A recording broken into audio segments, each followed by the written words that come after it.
శ్రీగురుభ్యో నమః. హరి ఓం. ఈశానా సర్వవిద్యానామీశ్వర సర్వభూతానాం బ్రహ్మాధిపతి బ్రహ్మణోధిపతి బ్రహ్మ శివో మే అస్తు సదా శివోం. శ్రీ పరమేశ్వర పరమేశ్వరి అనుగ్రహ అక్షసిత్యర్థం.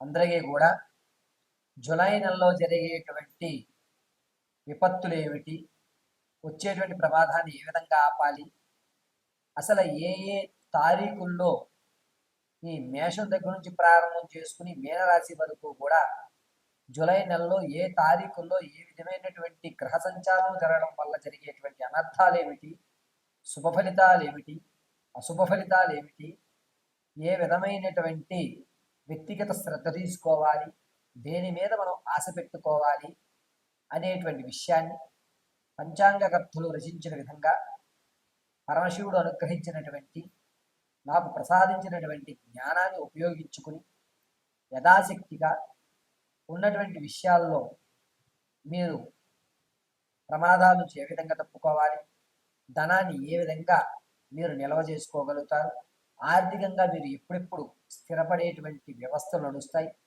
గోల్డెన్ ఛాన్స్ అనేటువంటిది ఎప్పుడు లభిస్తుంది అనేటువంటిది ఈ నెలలో ఏ తారీఖుల్లో ఏ రాశులతో ఏ గణాలు ఏ విధమైనటువంటి మార్పులు చెందుతున్నాయి అనేటువంటి విషయాన్ని అంతటినీ కూడా యథాశక్తానుసారం మీకు తెలియజేయడం జరుగుతుంది. ఇందులో చెప్పిన విధంగా పరిష్కారాలన్నీ కూడా మీరు చేసుకుని సులభ పద్ధతిలో ఇంటినందు మీరు ఆచరించి ఆ యొక్క శుభ ఫలితాలని అందుకొని ఆనందదాయకంగా ధర్మమైనటువంటి కార్యక్రమాలు చేస్తూ ఉన్నతమైనటువంటి ఆలోచన విధానాలతో మీ యొక్క వంశాన్ని మీరు ఆనంద కీలి విలాహితంతో ఉండాలని స్ఫూర్తిగా కోరుకుంటూ మేషం నుంచి మేన రాశి వరకు కూడా జరిగేటువంటి గ్రహ సంచారాలన్నింటినీ కూడా క్షుప్తంగా వివరించడం జరుగుతుంది. ఈ గ్రహ సంచారణ అనేటువంటిది కేవలము వ్యవస్థ పరంగా నడుస్తున్న విషయాలే కానీ వ్యక్తిగతంగా తెలియజేసిన విషయం కాదు. మీరు వ్యక్తిగతంగా తెలియజేసుకోవాలి అనుకుంటే నా నెంబర్కి ఫోన్ చేసి అపాయింట్మెంట్ తీసుకుని మీ వ్యక్తిగతమైనటువంటి సమస్యకి సరైన పరిష్కారాన్ని కనుక్కొని మీ సమస్యలు తీర్చుకోవాల్సిందిగా తెలియజేయడం జరుగుతుంది. ఇదంతా కూడా ఇప్పుడు చెప్పేటువంటి జూలై నెలలో జరిగేటువంటి మార్పులన్నీ కూడాను పంచాంగకర్తలు విశదీకరించిన దాన్ని క్షుప్తంగా మీ ముందుకు పరమశివుడు అనుగ్రహంతో తెలియజేయడం జరుగుతుంది. మంగళం మహత్. తదుపరి ధనుసు రాశి వారు.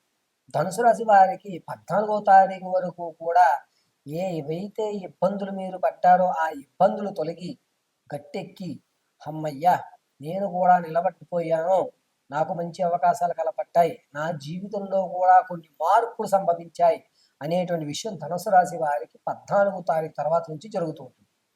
రాహువు చంద్రుడు ఇరువురు కూడా 14వ తారీఖున గురుడు రవి స్థానాన్ని శుభసూచకంలో చూస్తూ ఉండడం వల్ల మీకు మంచి అవకాశాలు, మంచి వారితో స్నేహాలు, అదేవిధంగా మీరు అనుకున్నటువంటి వ్యాపారం కానీ లేకపోతే విద్యారంగాల్లో కానీ మీరు అనుకున్నవి అనుకున్నట్టుగా జరుగుతూ భగవంతుడు ఇన్నాళ్ళకి నా కష్టాలు తీర్చాడు, నా మీద ఆయనకు దయ కలిగింది అనేటువంటి నమ్మకం 14వ తారీఖున ధనుసు రాశి వారికి కలుగుతుంటుంది. 16వ తారీఖున చంద్రుడు శని గారి యొక్క అందరి వక్రస్థానంలో రాహువును చూస్తూ ఉండడం వల్ల ఈ ధనుసు రాశి వారు మెదడు వెనక భాగంలో అంటే శిరస్సు వెనక ఉన్నటువంటి మెదడు భాగంలో ఇబ్బందులు కలుగుతూ ఉంటాయి కాబట్టి చాలా జాగ్రత్తగా ఉండాలి. దాంతో పాటుగా నోటినందు కొన్ని ఇబ్బందులు కలిగేటువంటి అవకాశం 16వ తారీఖున ధనుసు రాశి వారు కలుగుతుంటుంది. 16వ తారీఖు నుంచి 18 వరకు కూడా ధనుసు రాశి వారు ఆరోగ్యం పట్ల చాలా జాగ్రత్తగా ఉండాలి.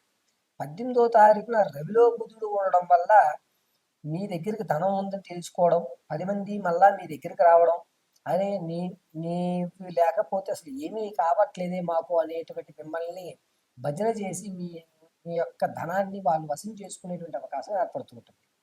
20వ తారీఖున చంద్రుల్లో శుక్రుడు ప్రవేశిస్తూ ఉండడం వల్ల ఆకస్మికమైనటువంటి ధనము, ఇంతకుముందు చిన్న చిన్న అనారోగ్య సమస్యలు పూర్తిగా తొలగి ఆకస్మికంగా ధనం వచ్చేటువంటి అవకాశం 20వ తారీఖున మీకు లభిస్తూ ఉంటుంది. ఇక 24వ తారీఖున ధనుసు రాశి వారికి రవి, బుధుడు, చంద్రుడు కలయిక శనీశ్వరుని మూల త్రికోణంలోంచి చూస్తూ రాహుస్థానాన్ని ఇబ్బంది పెడుతూ చూడటం వల్ల 24వ తారీఖున ఏదైనా ప్రయాణాలు అంటే అకస్మాత్తుకమైనటువంటి ప్రయాణాలు, అనుకోకుండా జరిగేటువంటి ప్రయాణాలు మీరు అందిపుచ్చుకుంటుంటారు. ఈ ప్రయాణంలో కొత్త కొత్త పరిచయాలు ఏర్పడి మీరు ఆనందంగా ఉండడానికి మంచి అవకాశం అనేటువంటిది 24వ తారీఖున ఏర్పడుతుంటుంది. జీవితంలో కొత్త చిగుళ్ళు అనేటువంటివి 24ను చిగురించి మీ స్థితిగతులు మారేటువంటి అవకాశం లభిస్తూ ఉంటుంది. ఇక 28వ తారీఖున కేతువులో చంద్రుడు అందులో శనీశ్వరుని నీచయుక్తంతో చూస్తూ రాహు మూల త్రికోణంలోంచి చంద్రుడు చూస్తూ ఉండడం వల్ల ధనుసు రాశి వారికి అనూహ్యంగా ధనం కానీ ఆరోగ్యం వ్యవస్థలో కానీ ఒక ఉన్నతమైన స్థాయి అనేటువంటిది ఏర్పడి ఇన్ని రోజులకు భగవత్ కటాక్షం నాకు లభించింది అనేటువంటి ఒక నిర్ణయానికి వచ్చి మీరు ఆనందకేలి విలాహితో తులతూగుతూ ఉంటారు.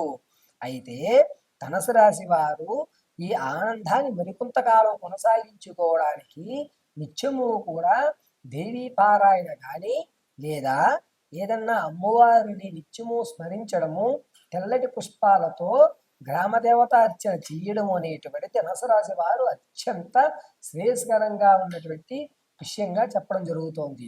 అంతేకాకుండా ధనుసు రాశి వారికి 20వ తారీఖు నుంచి కొంచెం ఆరోగ్యం పట్ల జాగ్రత్త తీసుకుని మీరు కనుక వైద్యులు చెప్పినట్లుగా మీరు ప్రవర్తించినట్లయితే ఏ ఇబ్బందులు లేకుండా ఆరోగ్యం కూడా స్థిరత్వం పొందేటువంటి అవకాశం లభిస్తూ ఉంటుంది.